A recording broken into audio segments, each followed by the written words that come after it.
ये Valentine day आप कैसे मनाते हैं? क्या है इसमें? ये किसकी परंपरा है? ये कहां से खड़ा हुआ था?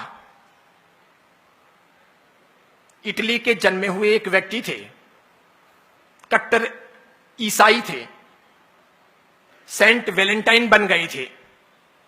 उन्होंने एक लड़की के साथ शादी की थी। वहां के राजा को यह नागवार गुजरा था। वे उन्हें ईसाइयत से और इस प्रेम से तब्दील करना चाहते थे।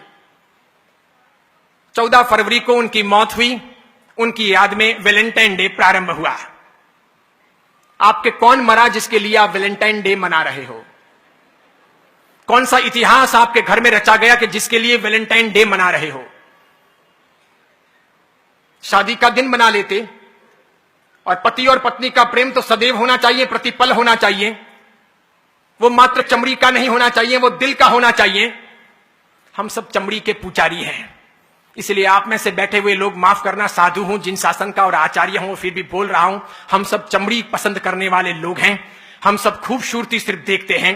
हम नाक देखते हैं, होठ देखते हैं, आंखें देखते हैं, उसकी स्टाइल देखते हैं, उसकी अदाएं देखते हैं, उसकी कमर देखते हैं, उसके गाल और नाक नक्श देखते हैं और दीवाने बनते हैं। हम बेहुदे गंदे लोग हैं और इसीलिए हम वहीं पर अटके हैं। और इसीलिए हमारे प्यार का तकाजा, प्यार का अर्थ, प्यार का रूप भी सिर्फ चमड़ी तक सीमित है। अगर उसके आगे है तो वैलेंटाइन डे की आवश्यकता नहीं है। मेरे बाप भी प्यार करते थे मेरी मां से, और मेरी मां भी प्यार करती थी मेरे पिता से। आपके पिता ने भी प्यार किया होगा आपकी मां से, और आपकी मां ने भी प्यार किया होगा पिता से। जरूर उनके वहां पर उस समय उस रूम को सजाने के लिए गुलाब के फूल नहीं रहे होंगे, कोई रूम स्प्रे या बॉडी स्प्रे नहीं रहा होगा, वो टब नहीं रहे होंगे कि साथ में बात कर सकें। इसके सिवाय अन्य अन्य प्रकार के संसाधन नहीं रहे होंगे, वो स्नो, शैम्पू, वो खूबसूरती के अन्य अंदाज नहीं रहे होंगे। तरबीज जीवन की पवित्रता रही होगी, समर्पण का भाव रहा होगा, वो अर्धांगिनी का रूप रहा होगा, वो गहरी आत्मीयता रही होगी, वो दिल रहा होगा, वो प्यार रहा होगा, वो घनिष्ठता रही होगी।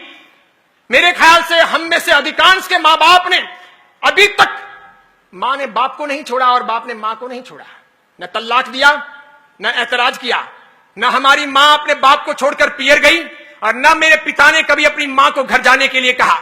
भले ही मेरे पिता जाड़े रहे होंगे या आपके किसी के पिता मोटे रहे होंगे, मां दुबली पतली रही होगी, तब भी ये जोड़ा कामयाब रहा होगा। भले पिता काले रहे होंगे, मां गोरी चिट्टी रही होगी, तब भी वो जोड़ा कामयाब रहा। भले मां लंबी रही होगी, पिता बिल्कुल ठिंगू रहे होंगे, ठिंगने रहे होंगे, तब भी वो जोड़ा कामयाब रहा। भले पिता अक्कल वाले रहे होंगे, मां अनपढ़ रही होगी, तब भी वो जोड़ा कामयाब रहा। आज तो हम इंच इंच देखते हैं, सेंटीमीटर सेंटीमीटर देखते हैं। आज हम देखते हैं कि उसकी आंखें बराबर नहीं है, उसके होठ बराबर नहीं है, वो बोलती है तो वो यूं यूं बोलती है, या फिर वो जो है ना वो देखता है तो बार बार यूं यूं देखता है, इसलिए मुझे ऐसा पसंद नहीं है। अरे डूब मरो चुल्लू भर पानी लेकर हाथ में कि हम चमड़ी के पुजारी हैं। हम दिल कब तलाशेंगे, हम अच्छी व्यवस्थाएं कब खड़ी करेंगे, हम संस्कारों की चिंता कब करेंगे, एक अच्छी इंसानियत के तौर पर इस दुनिया में ज्ञान का दिया कब जलाएंगे। अरे सब साधु तो बन नहीं सकते ये मैं मानता हूं, सब साधवियां हो नहीं सकती ये मैं मानता हूं। शादी करना आवश्यकता है जिंदगी की, हर कोई त्यागी बनकर के इस मार्ग पर आएगा नहीं। अधिकांश लोग गृहस्थ जीवन ही पालेंगे तो पाणी ग्रहण होगा, विवाह होगा, और विवाह के बाद कौन क्या करता है ये मुझे कुछ कहने की और पढ़ाने की आवश्यकता नहीं है। इसलिए गृहस्थ धर्म है, गृहस्थ जीवन है, गृहस्थ एक आधार है। इसे महावीर ने अलग से एक परंपरा कहा है, एक धर्म की व्यवस्थाएं दी है। लेकिन महावीर चमड़ी के आधार पर बातें करने वाले या चमड़ी को प्रमुखता देने वाले इंसान नहीं। उन्होंने उससे ऊपर हट करके न्याय, नीति, प्रामाणिकता, पवित्रता, प्रेम, भाईचारा, लगाव, मैत्री, आत्मीयता, सबकी बातें की।